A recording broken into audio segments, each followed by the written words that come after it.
necessariamente perpassa a falar da resistência escrava. Você tem os primeiros indícios da formação do Quilombo dos Palmares já no século XVI, 1580. Você vai ter a primeira referência a um quilombo no Brasil, na Bahia, em 1570, 1571. Mais ou menos nessa época você vai ter indícios de uma revolta escrava em Portugal, no norte de Alagoas. Então, a história da escravidão no Brasil, a história da escravidão nas Américas, ela vem acompanhada de uma história da resistência escrava. Então, tratar de escravidão nas Américas no Brasil é tratar da resistência escrava.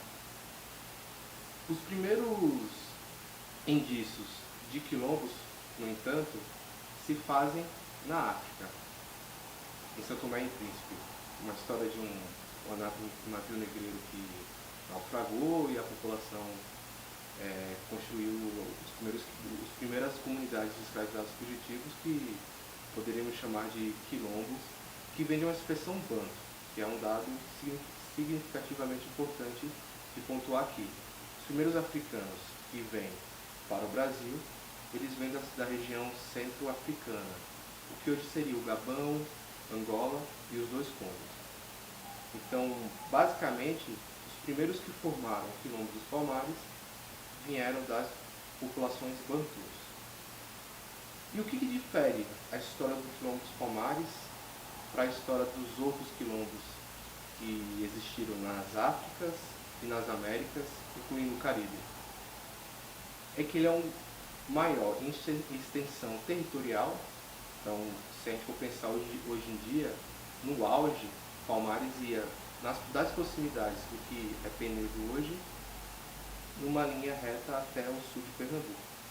Então, em termos de espaço geográfico, foi o maior quilombo das Américas.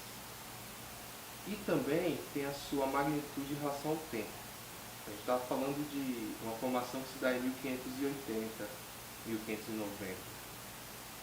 A morte do Zumbi, que se tem o dia 20 de novembro de 1695, é basicamente um século depois. Além disso, você tem o quê? Uma história aqui de permanência, de resistência nos locais. Nos séculos XVIII, você tem indícios da continuidade de comunidades de escravizados fugitivos no que é Palmares, ou no que era Palmares. E nessa mesma região, no século XIX, 1832, 1835, você tem a Guerra dos Cabanos, que é indígenas, negros papamés e brancos pobres. Então você tem o que a historiografia brasileira vem chamando de, entre aspas, uma coincidência geográfica. Palmares, Guerra dos Cabanos e outros focos de revoltas e resistência escrava que vão se dar ao longo do século XIX. Então você acha que, você sugere que, porque a gente entende a nossa história oficial, com esse positivismo, sempre fecha um ciclo, né? Acabou, Zumbi morreu, acabou Palmares, e aí ninguém imagina o que é que acontece depois com esses negros que continuaram, não foram mortos ou não se deixaram escravizar novamente. Então você estabelece uma ligação de outros núcleos de resistência a partir do fim do que a gente pode chamar de fim do Quilombo dos Palmares. É isso? Exatamente. Majoritariamente, a historiografia brasileira, quando ela não trata de questões na perspectiva do extermínio, ela vai na perspectiva do silenciamento.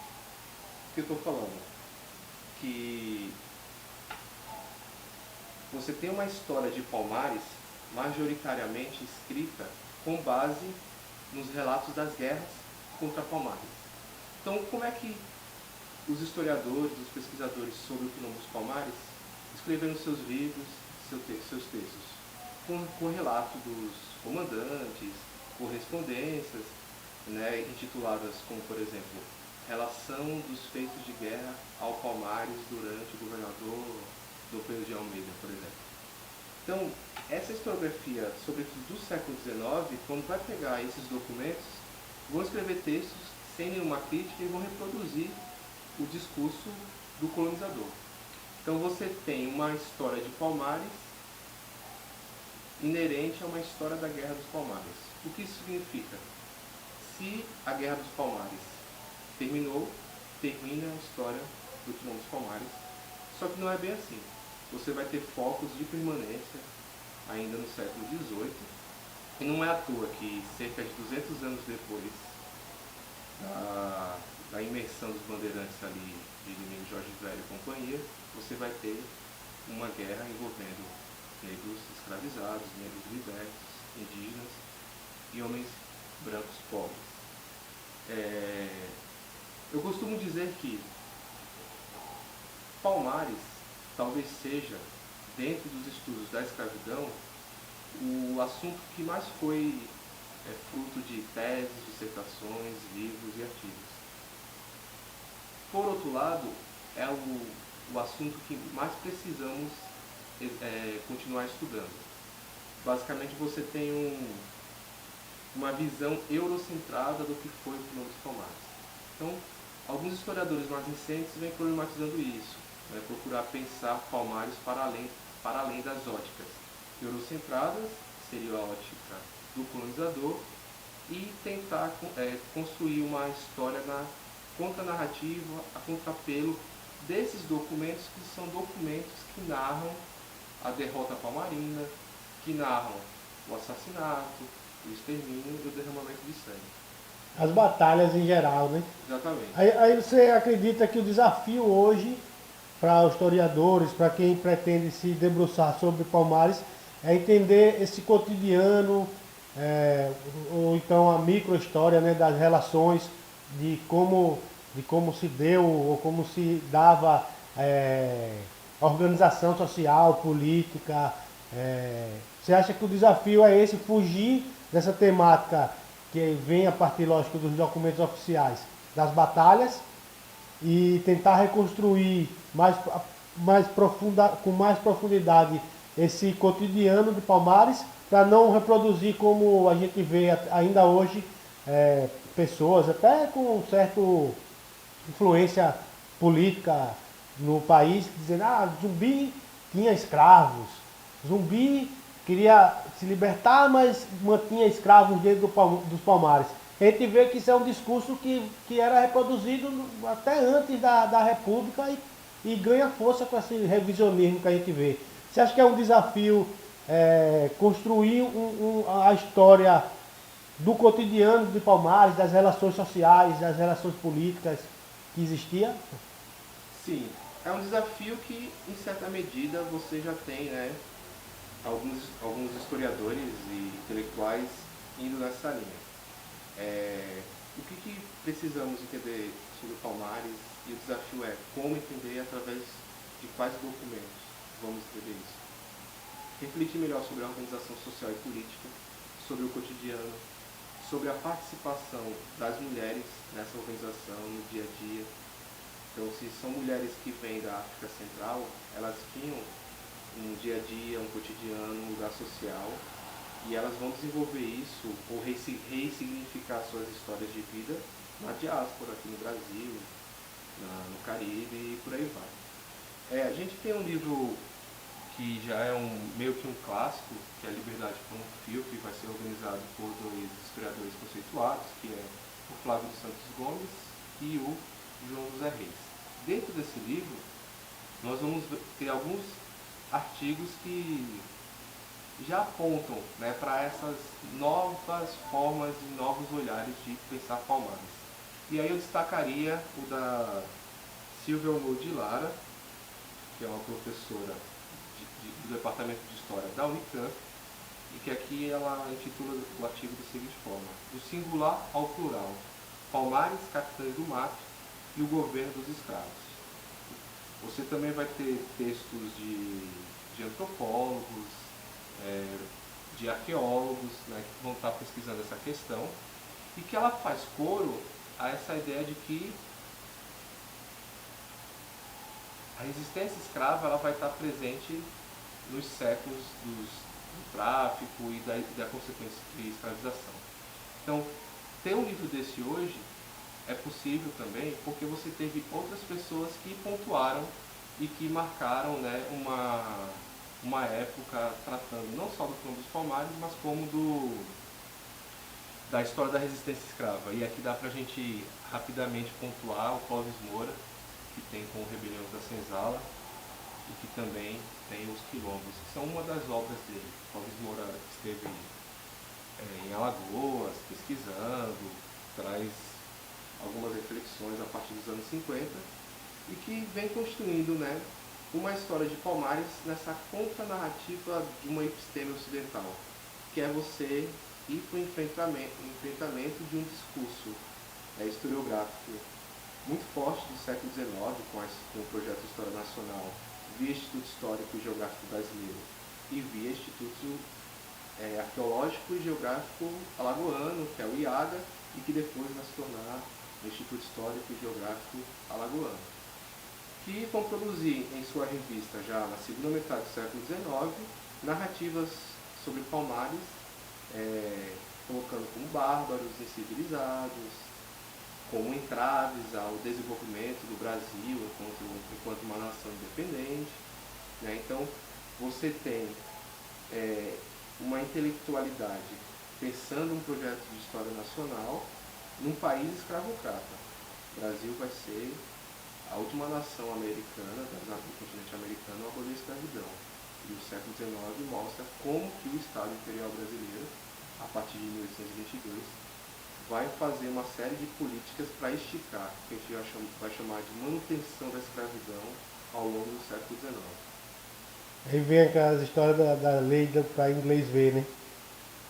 Você vai ter aí uma lei em 1831, que é uma lei que vai proibir o tráfico, e faz parte aí de uma chamada pressão externa, que seria da Grã-Bretanha, mas não é bom salientar que a Grã-Bretanha já estava de olho na partilha da África, então para os ingleses não era interessante você ter uma contínua mão de obra saindo do continente africano, sendo que eles já estavam focando em um grande projeto colonial que abarcaria o Egito até a África do Sul.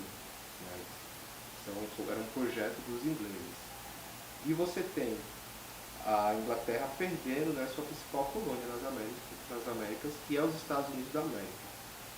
E a França, que na época, junto com a Grã-Bretanha, era a principal potência colonizadora da época, não mais Portugal e Espanha, que eram da época do século XV e XVI, a França vai sofrer um grande golpe na virada do século XVIII para o século XIX, que é com a Revolução Haitiana.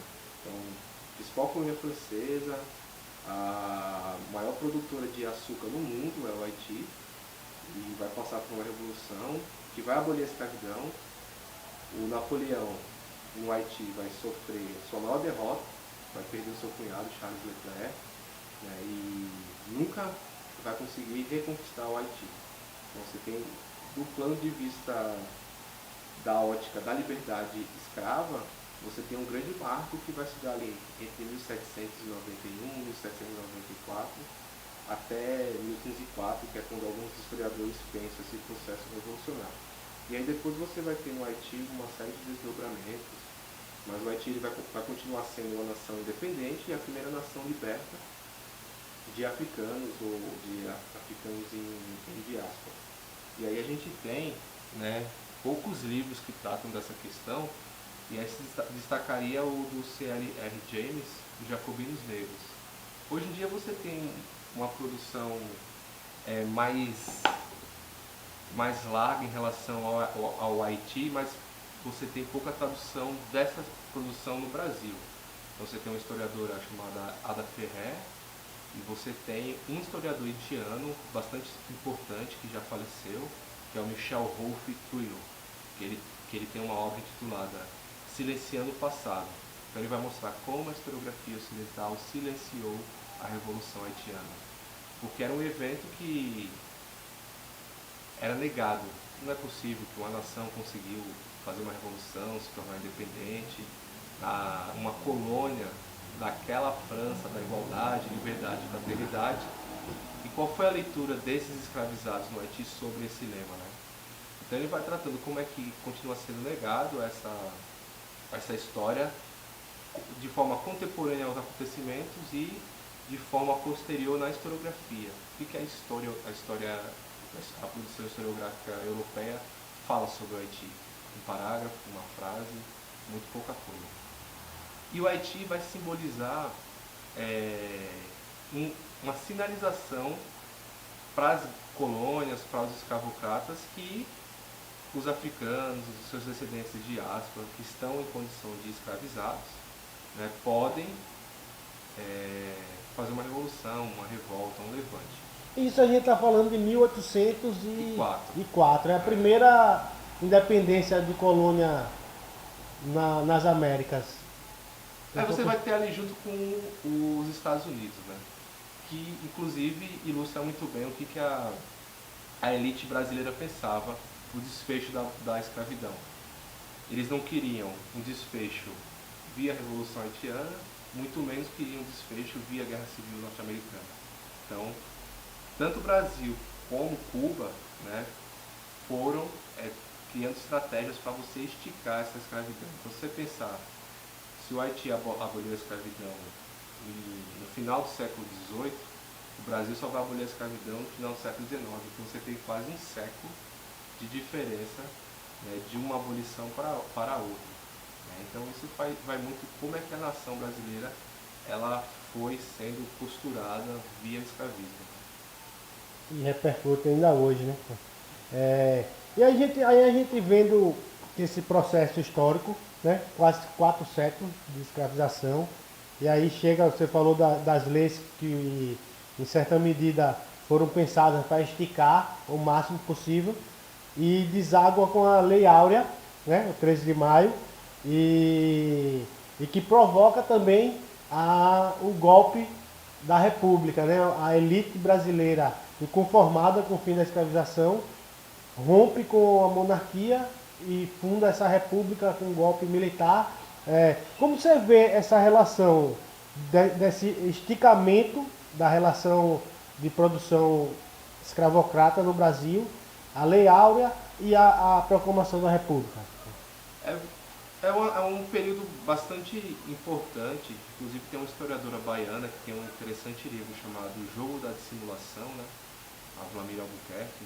Ela vai colocar como é que a abolição ela é pensada pela ótica da racialização e do não acesso à cidadania dessa população liberta. E aí o século XIX ele é um século que ele tem duas conjunturas bastante diferentes. Primeiro que você tem lá o marco de 1808, que é quando você tem a presença da família real portuguesa no Brasil, a abertura dos portos, uma série de questões. E aí em 1822, com a independência, você vai ter um fato inédito, que é uma nação independente participando ativamente do tráfico atlântico. Então, se tem um período em que mais entrou africanos via tráfico atlântico, foi 1800 e 1850.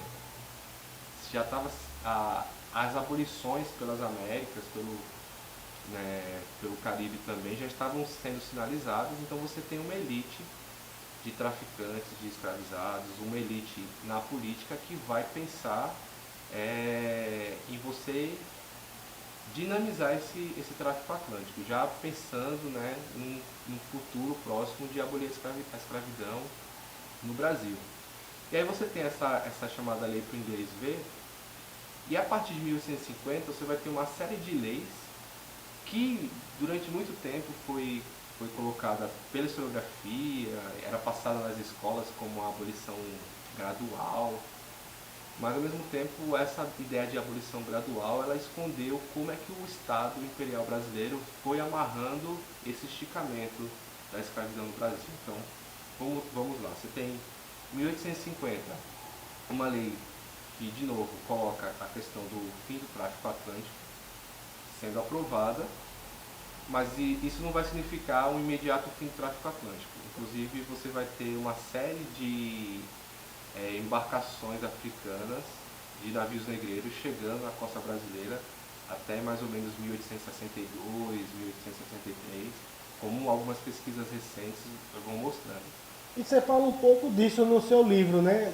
Desses portos clandestinos que continuavam vigorando a pleno vapor, né? Aí no século XIX, 1851, 1852, você vai ter embarcações entrando de forma clandestina. Então, como você tinha um tráfico que era proibido, essas embarcações, os traficantes, procuraram regiões chamadas menos fiscalizadas pela Marinha Britânica. Então, um comerciante de escravizado do Recife não podia mais receber uma embarcação numa cidade como Recife, sem a fiscalização. Então, as estratégias desses traficantes eram portos como, por exemplo, Maragogi, Camaragibe, que ficava no norte de Alagoas, sul de Pernambuco, para também despistar. As embarcações em que eram apreendidas, quando se descobria esse tráfico ilegal, você tinha aí uma população africana que estava no Brasil, e aí o Estado brasileiro tinha isso, né? O que a gente vai fazer com esses africanos que estão chegando no Brasil? Eles não podem ser escravizados, porque o tráfico não era mais permitido, e ao mesmo tempo o Estado brasileiro não queria arcar com os custos de uma viagem de retorno para essa população.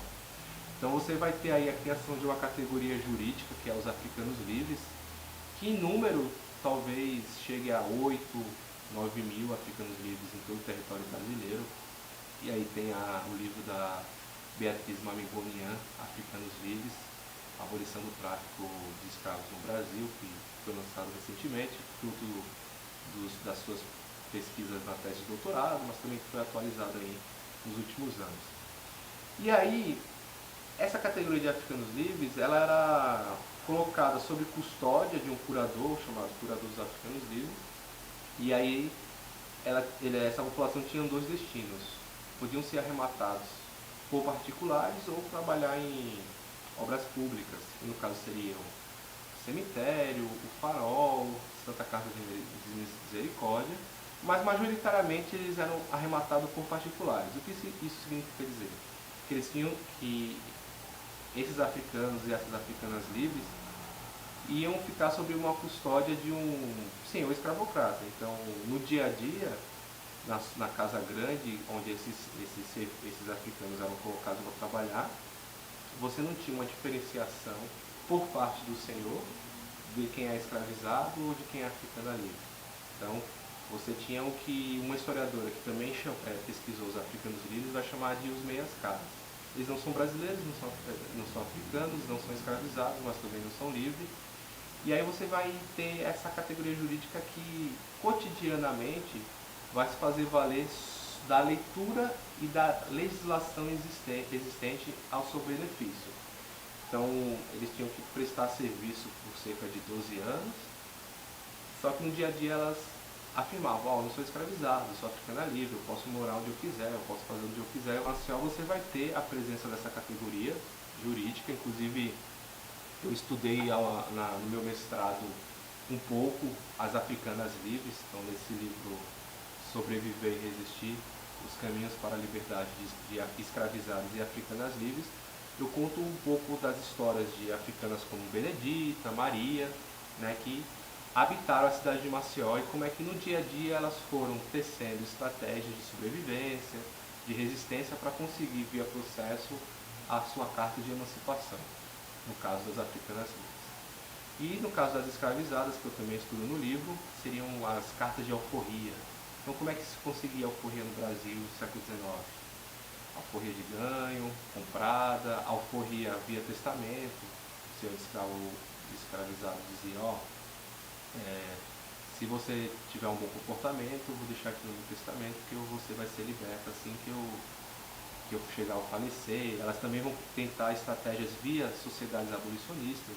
Maceió vai ter a Sociedade Libertadora Alagoana, Penedo também vai ter uma sociedade abolicionista. Então você vai ter uma série de estratégias inerentes ao cotidiano de buscar a sua liberdade, de se afirmar enquanto livre, ou de conseguir sua emancipação ou carta de alforria.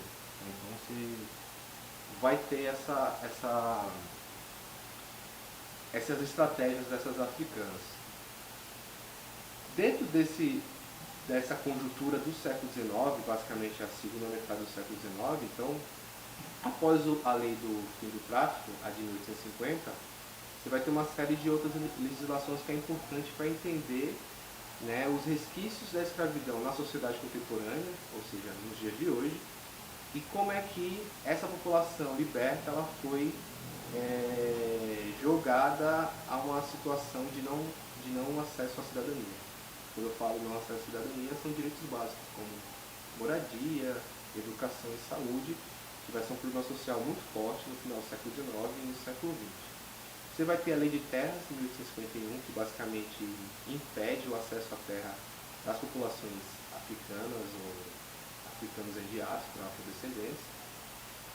Você vai ter uma lei que vulgarmente é entendida como Lei do Ventre Livre, que é a Lei de 1871, que nos livros didáticos durante muito tempo essa lei aparecia como a lei do ventre livre, que é todo mundo que nascesse a partir de ventre escravo a partir de 1871 não era mais considerado escravizado, era considerado livre. E aí você tem uma série de questões. Primeiro, que você vai ter indícios em documentações analisadas por alguns historiadores que muitos senhores escravizados falsificavam o batismo, então a certidão, né? Então, se você nascesse antes de setembro de 1871, você era considerado escravizado ou escravizada. Então, a pessoa podia nascer em 1872, mas o documento está dizendo que nasceu em 1871 ou 1872. Porque aí você tem um tempo, né, de diferença para explorar mais essas crianças que vão crescer e se tornar adultas. Você também tem uma outra lei, que é aquela lei dos sexagenários, que vai se dar já na década de 1880, e que vai tornar livre escravizados com maiores de 60 anos. Que é uma lei bastante, né, pouco explorada pelos historiadores, por pesquisadores. Primeiro, qual escravizado ou escravizada, numa realidade como cana-de-açúcar, engenho, consegue chegar aos 60 anos? E outra, se chegar vivo aos 60 anos de idade, pode ter sequelas, doenças, você não tem mais um vigor físico de um escravizado com 20, 25 anos.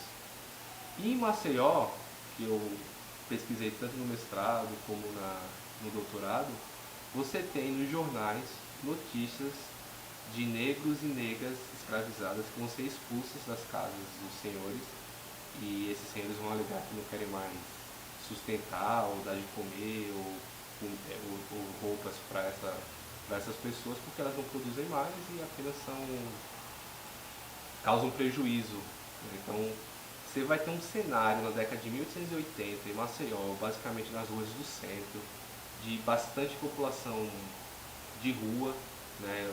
Os jornais como o Orbe vai falar a situação da mendicância em Maceió, e que revela um pouco de como foi cruel os séculos de escravização no Brasil e como que essa população ela não tinha direitos garantidos pelo Estado, seja ele o Estado imperial ou posteriormente o republicano.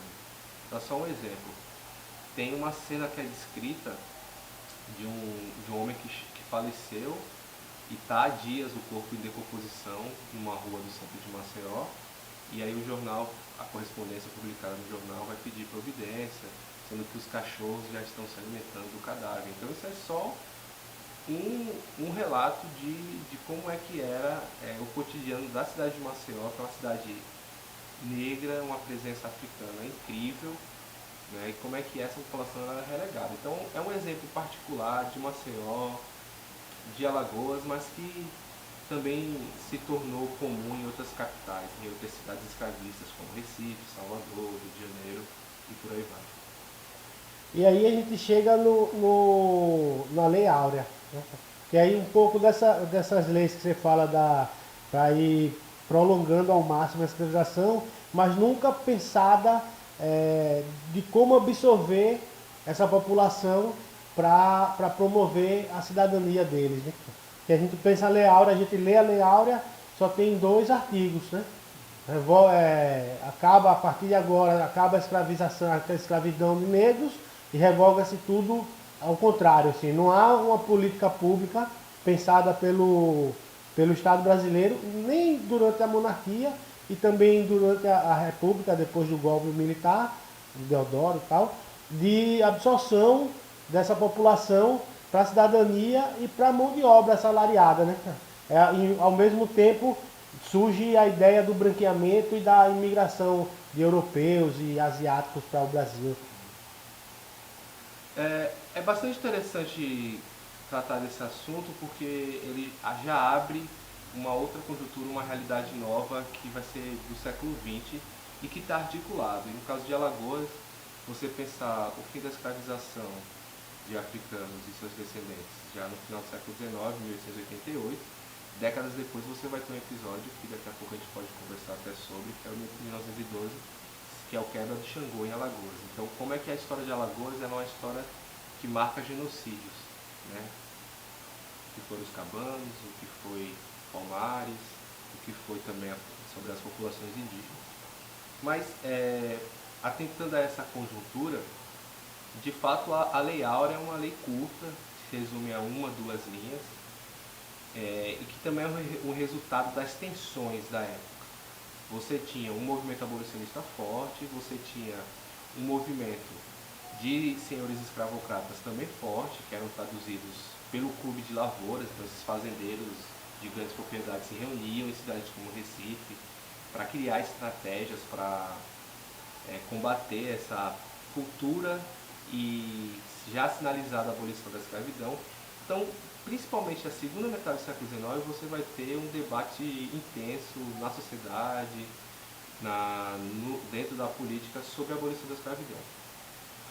Você vai ter José Alencar, por exemplo, autor de obras consagradas da chamada literatura brasileira, que é A Senhora, o Guarani. Ele vai ser um senador brasileiro pelo Ceará, né, cearense, e ele vai ter famosas cartas e discursos em prol da manutenção da escravidão. Existe um livrinho pequeno organizado pelo Terence Farrell, que é um historiador brasileiro que tem pesquisado a chamada política da escravidão no Brasil, em que mostra como é um pouco essa mentalidade de um escravocrata, no caso, José de Alencar. E aí você vai ter também, por outro lado, um forte movimento abolicionista. E é importante pontuar que o movimento abolicionista brasileiro também teve protagonistas negros. E aí a gente pode citar Maria Firmina dos Reis, André Rebouças, João Patrocínio, né, que vão tecer uma estratégia tanto interna no Brasil como fora. Inclusive João do Patrocínio vai para a Inglaterra, eles conseguem traduzir a autobiografia do Frederick Douglass, que é um famoso abolicionista negro norte-americano, nos jornais do Brasil, e dentro disso eles vão dar propostas. Você vai ter propostas que vão pensar a abolição juntamente com a reforma agrária, que obviamente os escravocratas não aceitaram isso, até políticos no Brasil que vão defender a abolição da escravidão em 1930, 1929. Você pensar como, né, sempre está presente essa ideia de esticar, de manutenção da escravidão. E enquanto você tem um século XIX intenso de resistência escrava, que não era só o quilombo ou as comunidades quilombonas, você vai ter um século XIX marcado por revoltas urbanas, que são as cidades, escravizados que vão se revoltar e pela liberdade, vão fazer greves, né, que é um tema bastante fruto de bastante estudo na historiografia brasileira, e que aqui dá para destacar também a obra do João José Reis. E aí o João José Reis ele tem esse clássico que é Rebelião Escrava no Brasil, onde ele analisa o Levante dos Malês em 1835, e que não é só uma revolta também, porque como o próprio João José Reis mostra, não só nesse livro como nos seus artigos, você vai ter um ciclo de revoltas escravas, basicamente envolvendo africanos muçulmanos que vinham da região do norte da África. E a partir de 1808, 1809, você vai ter uma série de revoltas envolvendo essa população, basicamente muçulmanos, mas também vai envolver escravizados não muçulmanos. No Recôncavo Baiano e essa grande revolta de 1835, do século XX, você também vai ter revoltas em outras cidades brasileiras. E uma revolta que pouca gente sabe vai acontecer em 1815 na então cidade de Alagoas, que é Marechal Deodoro, hoje, antiga capital de Alagoas, onde você vai ter uma revolta planejada para acontecer no Natal de 1815. É estratégico pensar uma revolta para o Natal, porque é uma festividade, supostamente os mecanismos de controle estão, né, mais frágeis. E essa população que vai tentar essa revolta em 1815, ela tem indícios na documentação que eram africanos, muçulmanos que vieram da Bahia, tentaram uma revolta lá em 1813, aí foram para Sergipe, não conseguiram fazer uma revolta lá e tentaram uma revolta aqui na cidade de Alagoas.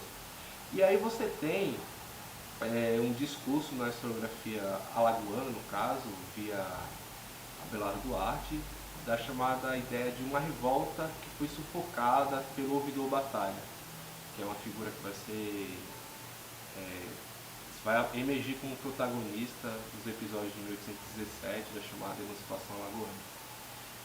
Então, durante muito tempo se comprou essa ideia de que houve uma revolta sufocada em 1815. E se a gente for para a documentação que está presente no Arquivo Nacional, no Arquivo Público de Pernambuco, você vê que houve uma tentativa de sufocar a revolta, mas a revolta que estava planejada para dezembro, no Natal, ela estoura em julho ou agosto de 1815.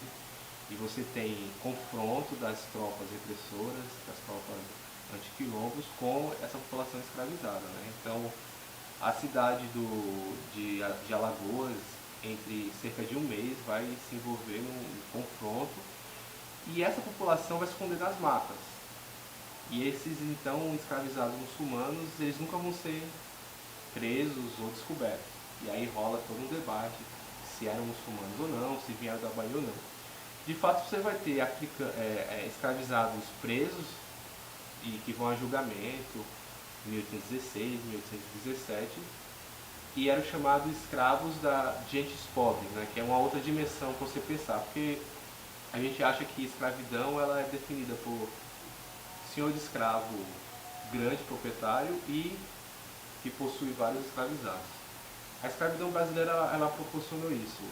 É chamada gente pobre ou pequenos proprietários com 1 ou 2 escravos ou 10 escravos, né, que vão às vezes ter essa propriedade apenas como posse. E aí eles vão alugar, vão vender essas pessoas.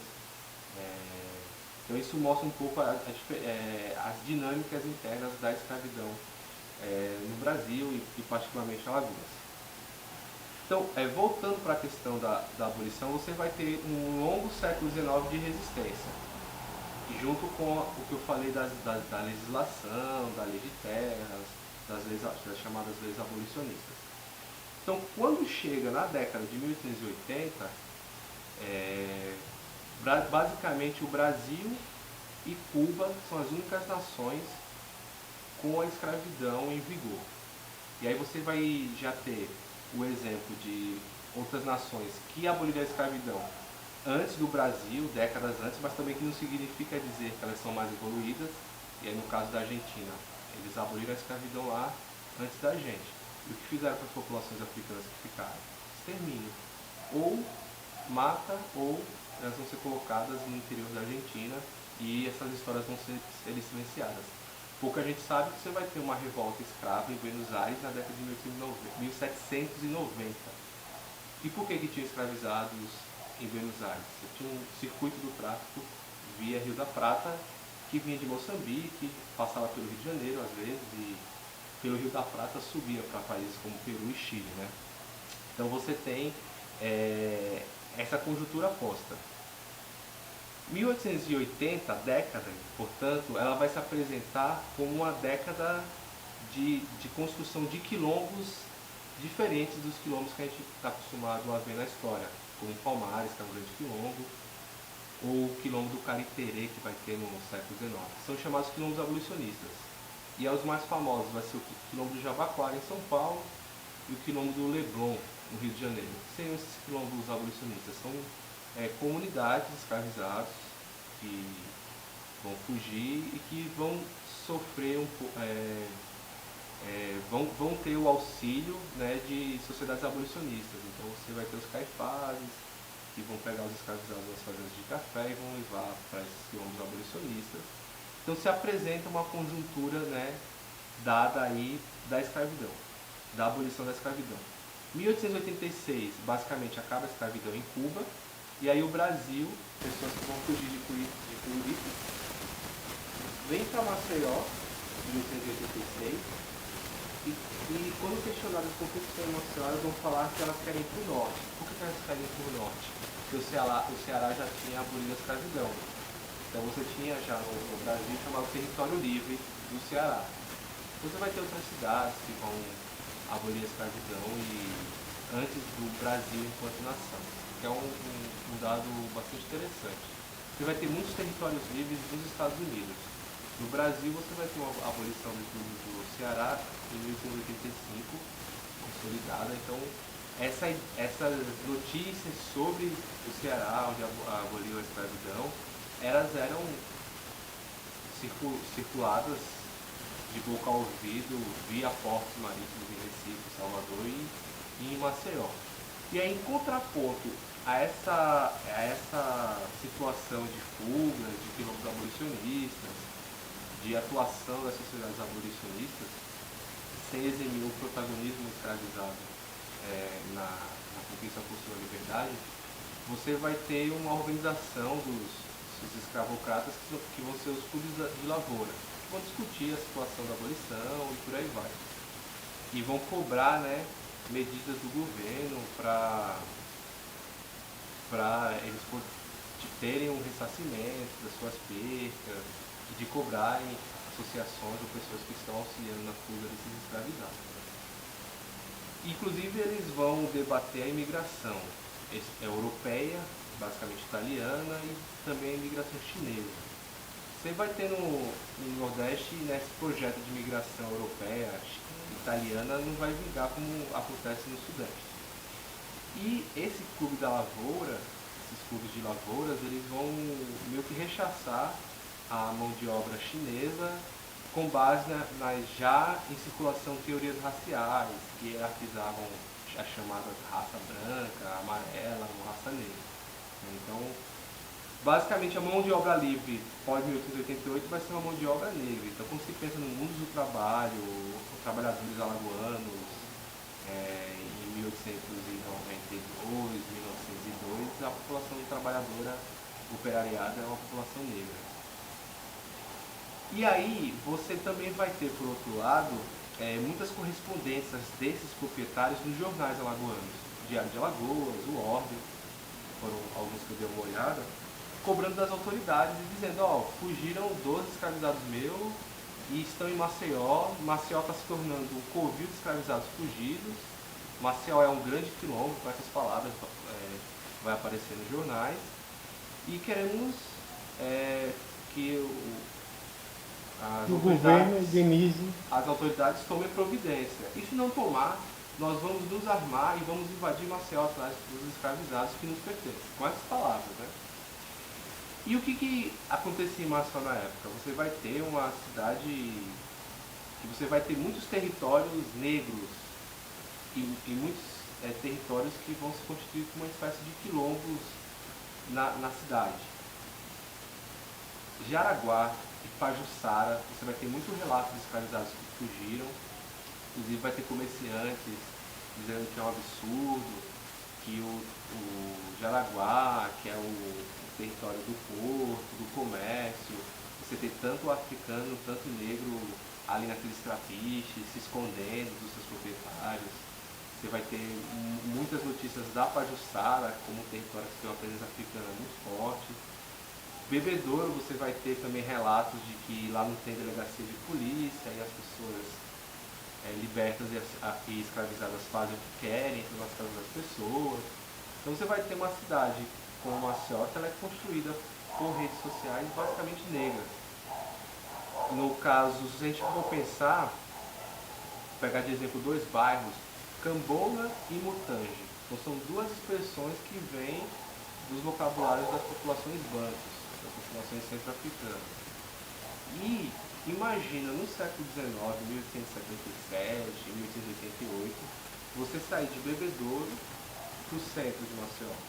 Você ia passar pelo Mutange, pela Cambola, ali perto você tem a Levada, que são regiões próximas às lagoas que as populações negras já estão estabelecidas. Né? E no Jaraguá, que eu falei agora há pouco, tem aqui no livro, no Sobreviver e Resistir, eu até no primeiro capítulo eu falo disso, você tem alusão a uma comunidade de pescadores, uma comunidade de pessoas de tez escura, ou seja, de pele escura, habitando ao lado do porto de Jaraguá. Isso é um relato de um viajante europeu que descreve a chegada dele a Maceió.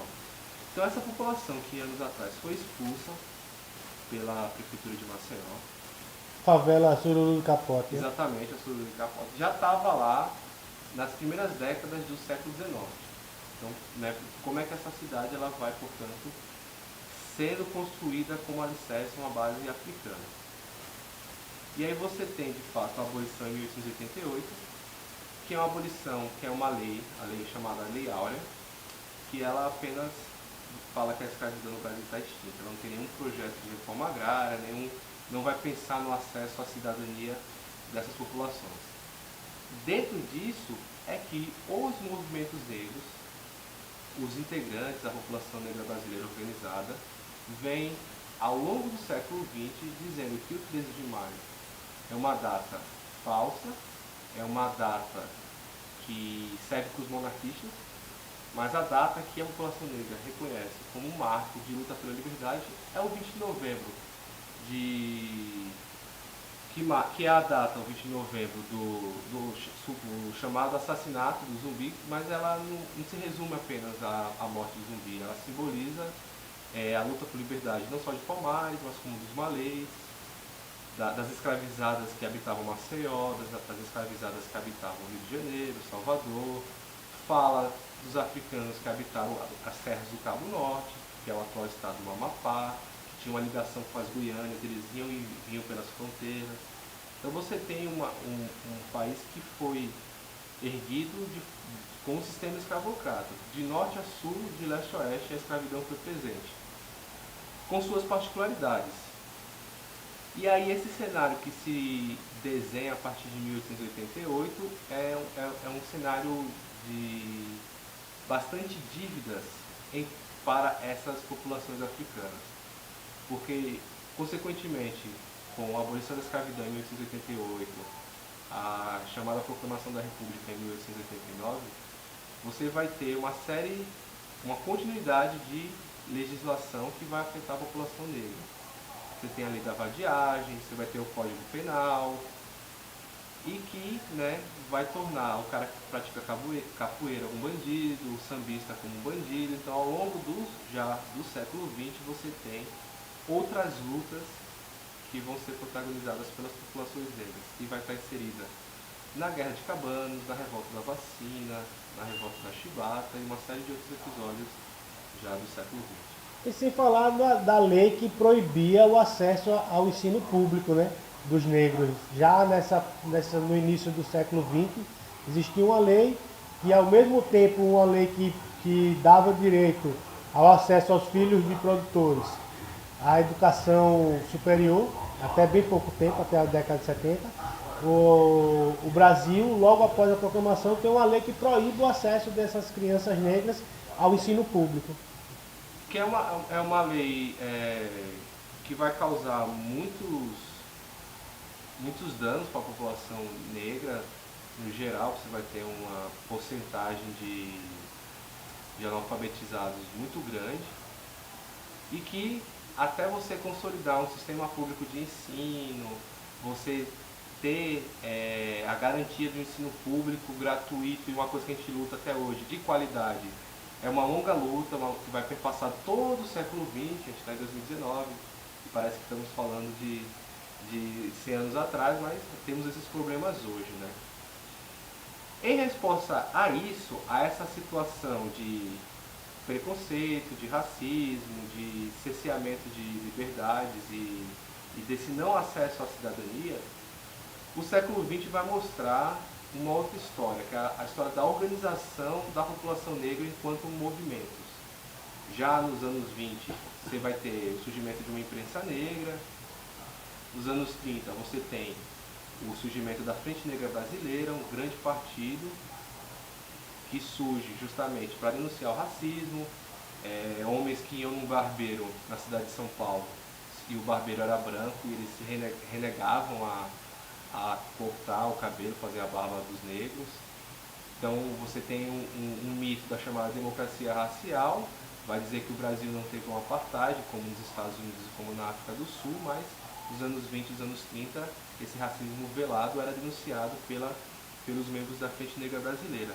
E já nos anos 30, a Frente Negra Brasileira, além de pensar em espaços de lazer e conquista política, ela vai também formar uma escola. Você vai ter uma escola da Frente Negra Brasileira nos anos 30. E aí o Vargas, quando vem a Segunda Guerra Mundial e fecha as escolas italianas e alemãs, as escolas da Frente Negra e o partido da Frente Negra vai ser proibido já no governo Vargas. Essa ideia da escola é interessante porque ela vai se repetir em outras oportunidades, que é uma reivindicação histórica, que é a educação, que a população negra vai reivindicar. Com o Teatro Experimental do Negro, o jornal Quilombo, que aí você tem já um protagonismo de um militante histórico do movimento negro brasileiro, que é o Abdias Nascimento, vai ter uma outra tentativa de construir uma escola para alfabetizar jovens negros, né? E se você pegar a primeira edição do primeiro volume do jornal O Quilombo, você tem um texto do jornal dizendo que, reivindicando, portanto, o acesso às escolas, você tem uma reivindicação de que o governo arque a educação dessa população, que a população tem que ter um direito geral. E aí você já tem um passo a mais. Eles reivindicam uma educação que combate o racismo e uma educação em que a história dos negros no Brasil ela seja uma história de protagonismo também. E não apenas como negro, sinônimo de escravizado. De subserviência, né? Exatamente. E um parênteses, Danilo, isso é tão simbólico, essa questão da escola, que esses grupos do samba vão chamar esses grêmios recreativos de escola de samba. Exatamente. Os nossos grandes intelectuais negros desse período, eles são intelectuais como o Paulo da Portela, o Geraldo Filme, que são sambistas históricos e que são intelectuais porque eles pensam a sociedade, só que eles traduzem nas letras do samba.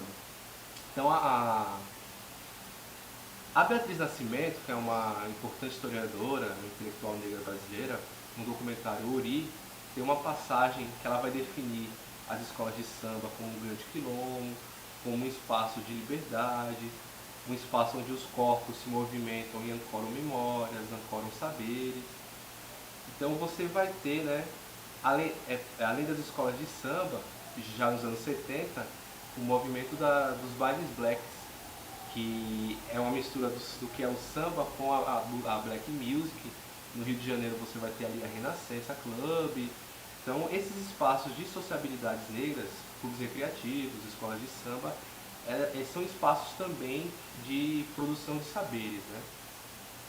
E aí, já nos anos 70, já que eu toquei na ideia da black music, você vai ter uma série de questões importantes que vão dar continuidade à luta do Teatro Experimental do Negro, do Abdias Nascimento, ali dos anos 50.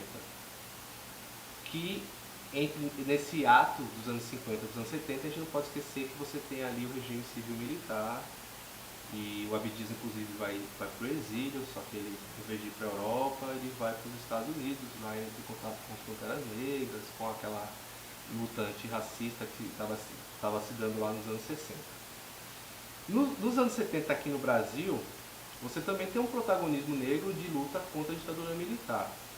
Então, em 1971, você tem o Grupo Palmares, em Porto Alegre, no Rio Grande do Sul, inclusive onde você discute a ideia de ter o 20 de novembro como uma marca, uma data importante para o que viria a ser o Dia da Consciência Negra.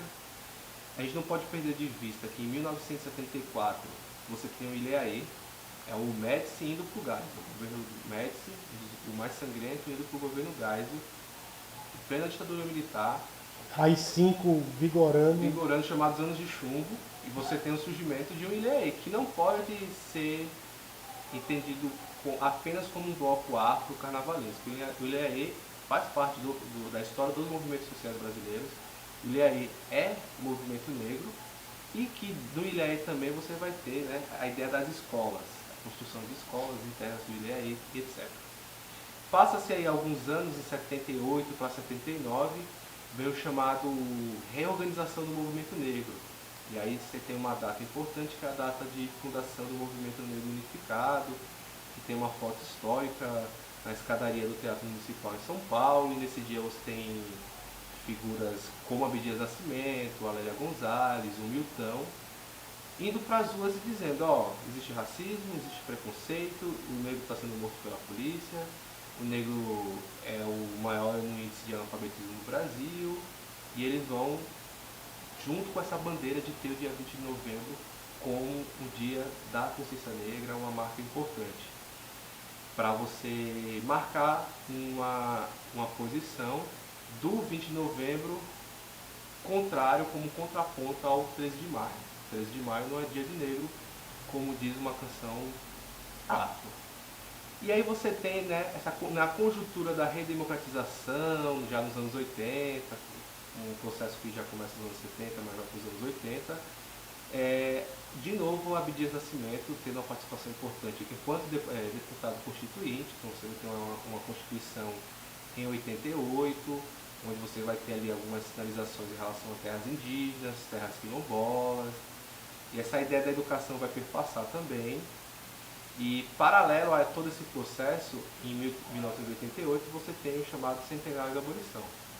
Então, 100 anos após a abolição da escravidão, você ainda tem, né, um país com extrema desigualdade racial e social, e aí você vai ter um outro grande marco nesse debate do 20 de novembro, que são as marchas do centenário.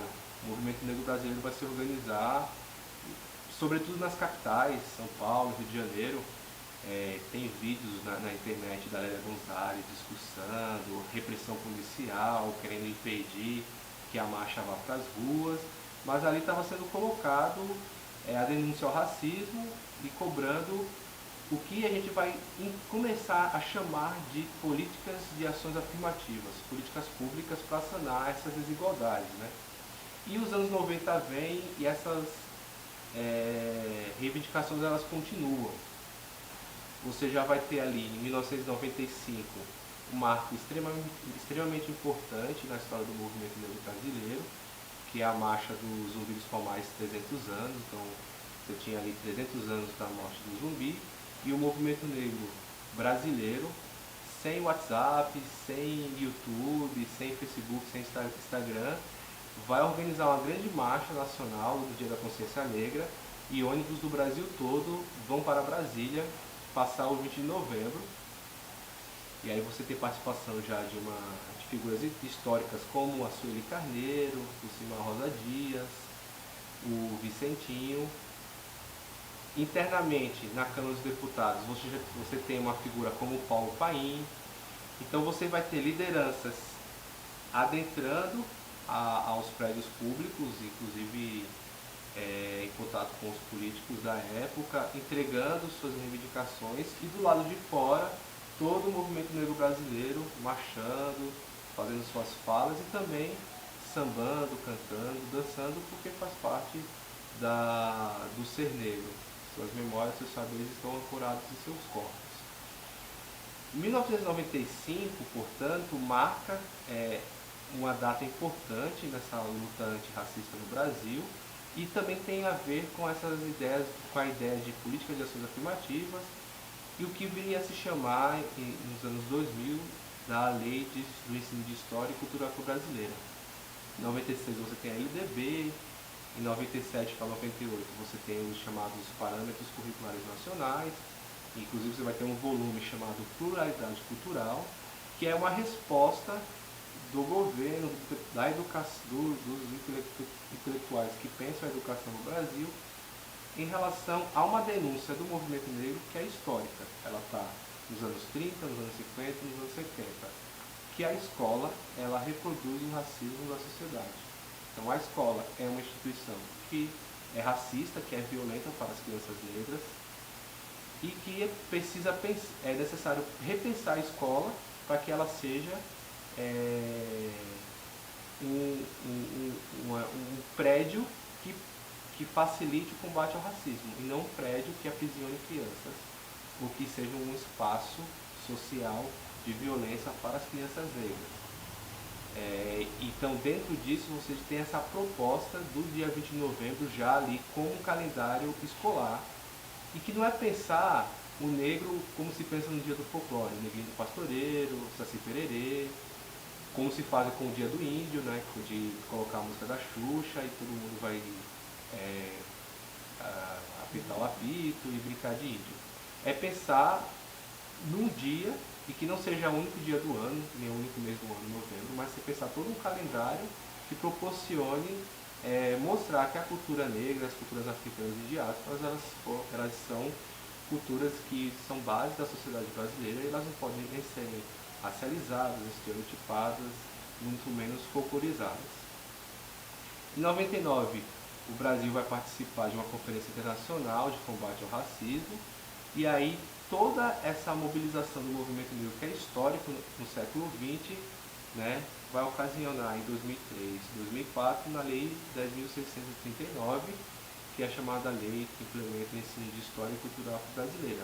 Então essa lei é fruto de uma reivindicação histórica dos movimentos negros brasileiros e movimentos no plural, que foram vários.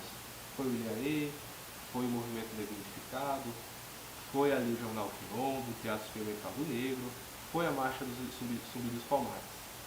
E você falou, você fez esse percurso histórico do século XX.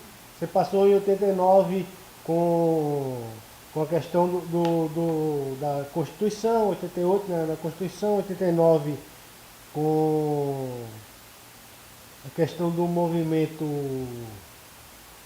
Você fez uma ênfase no ano de 89. O 88 que é as marchas da abolição. A marcha da abolição.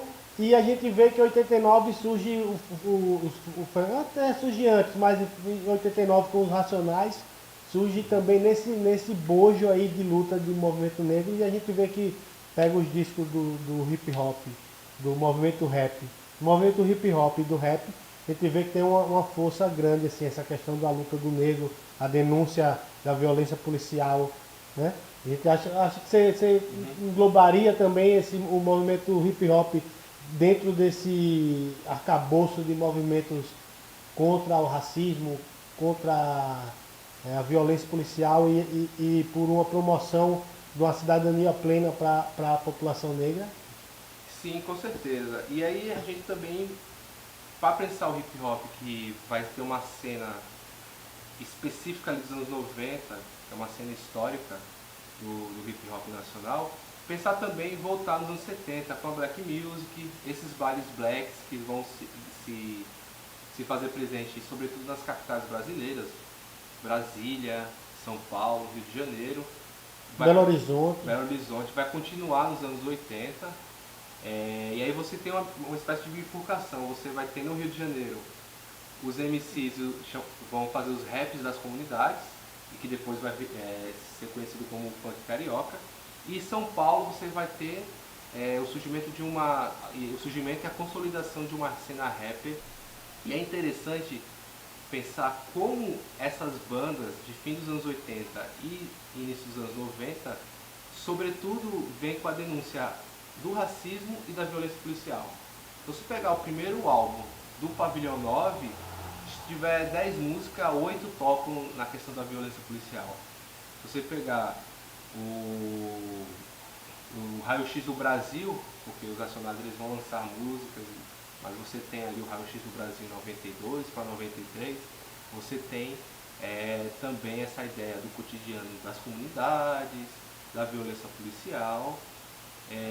E a cena do rock brasileiro dos anos 90, ela também vai mostrar uma diferença em relação à cena anterior, dos anos 80, sobretudo porque são bandas de rock majoritariamente formadas por pessoas brancas e de uma classe média alta. Bandas como Plant Ramp, o Rapa, vão surgir como rock, mas que vai misturar com o hip hop, com o reggae, isso vai fazer presente no Plant Ramp, no Rapa. Você tem o surgimento do Chico Sainz Nação Zumbi, que é a junção de uma banda pós-punk com uma comunidade dos peixinhos, com o Lamento Negro, via Gilmar Bola 8. Então o encontro de Chico Sainz com Gilmar Bola 8 vai proporcionar surgir aí uma banda que vai misturar reggae, rock, hip hop, maracatu. Então você, na cena rock brasileira dos anos 90, você vai ter um protagonismo negro ali presente. Com o Rapa, você vai ter negros presentes no Planet Ramp. Então essa denúncia do racismo ela vai se dar no movimento hip hop, no rap nacional e também no rock. Então algumas músicas dos dois álbuns, do Plant Ramp e do Rapa, que é 93, 94, 95, 96, 97, vai mostrar isso. Agora, em 1997, vai ser lançado o maior clássico do rap nacional, que é Sobrevivendo no Inferno. E aí eu costumo colocar o usuário de 94 para 95 do Plant Ramp e o Sobrevivendo no Inferno como dois álbuns importantes para que mexeram com a sociedade. O Plant Ramp tem essa relação com a legalização da maconha, mas que também tem essa questão do racismo e da violência policial presente. Agora, sobretudo, os Racionais eles ganham uma proporção gigantesca, porque é a voz da periferia que está sendo cantada. É dizer que o negro é o que mais morre, é o que menos tem na universidade. O que mais é preso. É o que mais é preso. E não é só o Plant Ramp que é preso. Você vai ter prisões envolvendo os Racionais e outros músicos da cena rapper nacional. Sobretudo tem um show, acho que de 1995, que é um grande festival de rap no Vale do Anhangabaú em São Paulo, que não só os Racionais, mas como as outras bandas vão ser os músicos e alguns produtores que estavam lá vão ser presos, porque você vai ter uma música que vai dizer que a sociedade é racista e que a instituição da polícia militar ela prende e mata o jovem negro no Brasil, que não mudou passado aí 2 décadas. E aí a gente fez esse parênteses, mas aí volta para a implementação da lei, Danilo. Como está, você com sua experiência no ensino público em São Paulo, né? Como está a implementação da lei, passados esses 16 anos, 15 anos? Como é que você vê essa trajetória, o que precisa mudar, o que ou já vem mudando? Como é que você avalia essa mais de uma década de lei vigorando com a obrigatoriedade do ensino de história, cultura, religião africana nas escolas públicas e particulares também do país? Né? Era uma lei que se torna nacional nos anos 2000. Você vai ter ali algumas prefeituras, alguns estados que vão colocar essa questão racial na educação antes, mas de fato 2003, 2004 você tem uma grande discussão nacional. E aí, as queixas que vão ser gerais? O professor não está preparado, não tem material, estão inventando coisas, a escola tem que ser igual para todo mundo, uma série de reclamações vão surgir. Então, você vai ter o cumprimento de uma lei via professores, que são os chamados professores militantes, que é aqueles que compreendem a importância, e aí você vai ter a implementação da lei via políticas públicas, que é importante a gente pensar que a lei do ensino de história e cultura brasileira ela tem que ser uma política de Estado, não uma política de governo. Seria isso, muda a gestão, todo um projeto de temática étnico-racial, de diversidade cultural, de combate ao racismo nas escolas públicas, sobretudo, vai ser parado ou interrompido. Eu tenho que pensar uma continuidade para isso. Então, vai surgir muita formação de professor, você vai ter produção de materiais, né, que, sobretudo a partir do 2005, 2006, mas você ainda vai ter uma contínua resistência por parte dos professores de estar implementando a lei. Então é uma batalha intensa e contínua que ela se dá hoje. E aí um fato que é importante a gente sempre pontuar. A 10.639 não é uma legislação que ela é exclusiva para o professor de História ou o professor de Ciências Humanas, seja Filosofia, Sociologia. É uma lei que altera a LDB e que ela fala que todos da educação que compõem a escola, os profissionais, devem cumpri-la.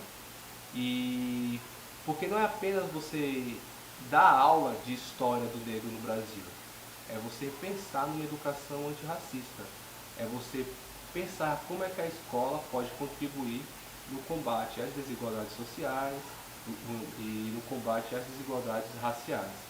É pensar como é que a escola pode ser transformadora dessa realidade que está para além das escolas.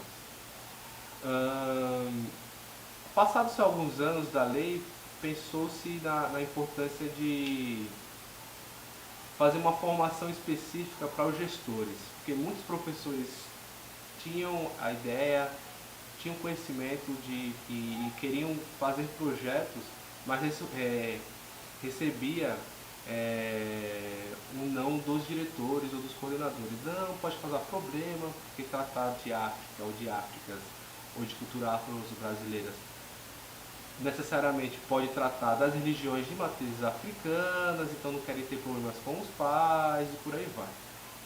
Mas a consolidação da lei, ela está ainda, né, em construção, sofre ataques, sofre descrédito por parte de políticos, de profissionais de educação também, mas ela é uma arena de conflitos e de tensões.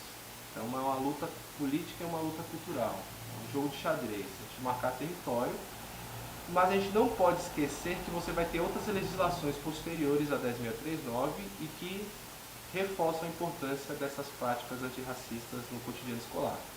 Em 2008 você vai ter uma atualização da lei que vai virar 11.645, que é em relação à temática indígena, sobretudo, sobremodo também importante, né, no cenário da educação escolar.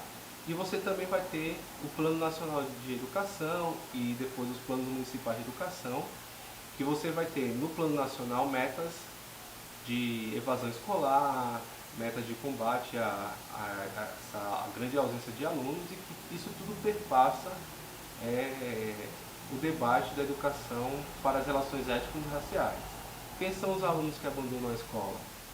Quem são os alunos que estão na porcentagem dos que não concluíram a escola no período adequado, na idade escolar adequada?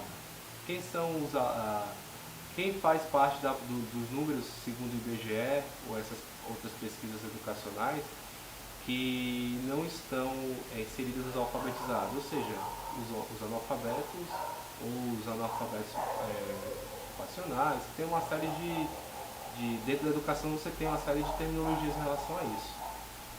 E se tratando de Alagoas é um dos índices maiores de analfabetismo e, consequentemente, é um dos estados onde mais se mata, onde mais morre jovem negro, nas periferias urbanas, sobretudo. E a gente vê que esses dados, quando a gente vai olhar os dados para além dos números, né? A gente pensa em pessoas, a gente vê que majoritariamente é a população negra ou descendentes de indígenas que estão dentro desses índices de exclusão. Exatamente. E são índices que estão sempre em atualização. Se pegar Alagoas no mapa da violência de 2016, ela liderava, se ela não está em primeiro, ela estava entre os 5 primeiros, entre o pior estado para a população LGBTQI+, o estado com maior índice de violência contra a mulher e o estado com o pior estado para o jovem negro se viver. E se Alagoas, em algum desse índice, ela deixou de ser o líder, como por exemplo em relação à juventude negra, de 2016 para esse último mapa, que é de 2019, não significa que diminuiu o número de mortes, significa que os outros estados essas mortes aumentaram. Então é uma realidade cruel, complexa e que precisa ser denunciada e que precisamos cobrar essas políticas de ações afirmativas, políticas públicas que combatam essas desigualdades sociais e raciais. E aí a gente tem um dado, para a gente encerrar, Danilo, a gente tem um dado que é até, assim, que vai em contrapartida, vai de encontro a todos esses outros dados que são reveladores da desigualdade que o país construiu ao longo desse século, né, para a população negra e indígena também, que é o último dado do IBGE, mostrando que hoje nas universidades públicas a população negra já é maioria. Né? Isso muito por conta das cotas. Não sei se você viu, queria que você falasse um pouco das cotas e a importância também, porque volta para aquilo que você estava falando da luta histórica por educação, por escola. Né? Que houve um avanço, sobretudo hoje. Houve um aumento significativo de estudantes negros e dentro das universidades públicas, e você tem um início de um aumento de professores negros em universidades públicas, mas é um aumento bem pequeno. Né? Você ainda tem vários problemas em relação a professores negros universitários e limitados. Para além dessa questão, dessa matéria, a gente precisa pensar sobre as fraudes em relação às cotas, então brancos que se declaram negros e que não passavam ou passavam por comissões de verificação. Então isso tem uma série de questões para se pensar, particulares, sobre os processos e tal. Eu estudei na Universidade Federal de Alagoas no início dos anos 2000, na segunda metade dos anos 2000, né? 2005, 2006, 2007, 2008. E eu retornei aí recentemente como professor substituto. De fato, você tem um aumento da população negra na universidade, mas a gente tem que pensar para além disso. Essa população negra, ela tem acesso a bolsas que proporcionem a permanência desses jovens negros nos estudos. Esses jovens negros que estão entrando nas universidades, em quais cursos eles entram? Como é que se dá a entrada desses jovens em cursos que foram chamados historicamente de cursos da elite, como medicina e engenharias? Nesses cursos eles sofrem racismo?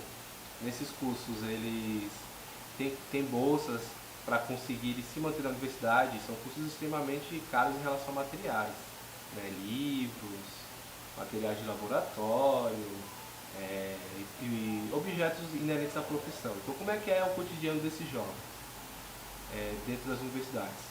Houve um avanço, mas a gente precisa olhar com mais calma essa matéria e essa chamada e refletir, porque a lei de cotas ela é uma lei muito recente, teve seus percalços aí nos últimos anos. Inclusive você tem batalhas históricas dos movimentos negros contra universidades que se recusam, em que demoraram para pensar no acesso dessa população negra, inclusive universidades que vão propor cursos de EAD para justificar essa inserção social, uma série de questões. Paralelo a isso, a gente também precisa pensar como é que se dá o ingresso via concurso público de professores negros e professoras negras, tanto nas universidades como em institutos federais e escolas públicas. As universidades e os concursos têm cumprido o que manda a lei de cotas em relação aos concursos públicos, porque você vai ter um problema, né? Você tem uma reserva de vagas e geralmente essa reserva de vagas ela não é considerada o número de vagas total de um edital, e sim o número de vagas por área, o que meio que impossibilita ou que meio que vai minando o acesso de profissionais negros, de profissionais negras nessas instituições de ensino. Então são dados importantes, a matéria é importante, mas ela precisa ter um olhar mais cauteloso para a gente comentar melhor essas questões. Mais aprofundado sobre o dado, né? Exatamente. Então, a última pergunta agora, Danilo, mesmo, para fechar. Como você vê daqui para frente, né? Qual a expectativa? É otimista? É pessimista? Como você vê a questão da educação, a questão do negro, a questão da cidadania para a população de ascendência africana? Como você vê esses próximos anos? O que é que você acha que precisa mudar? O que é que você acha que permanece? Eu queria que você fizesse um prognóstico, né, do que você imagina para os próximos anos. A perspectiva é de uma luta contínua, como sempre foi, começando em Palmares, passando pelas revoltas, pelas fugas, por toda a organização dos movimentos negros ao longo do século XX, é a gente lutar para garantir a permanência do que já foi conquistado e, a partir disso, lutar para a ampliação dos direitos, das políticas públicas de ações afirmativas e denunciar a violência racial, a violência policial para a juventude negra, e também pensar que a gente está numa conjuntura bastante complexa, bastante complicada de ataques aos direitos. Então a perspectiva é de uma continuidade da luta, como sempre foi para a gente que vem das populações africanas, das populações afro-brasileiras. É necessário que a gente dê continuidade a lutas de pessoas como Abdias Nascimento, Marielle Franco, Zumbi dos Palmares e por aí vai.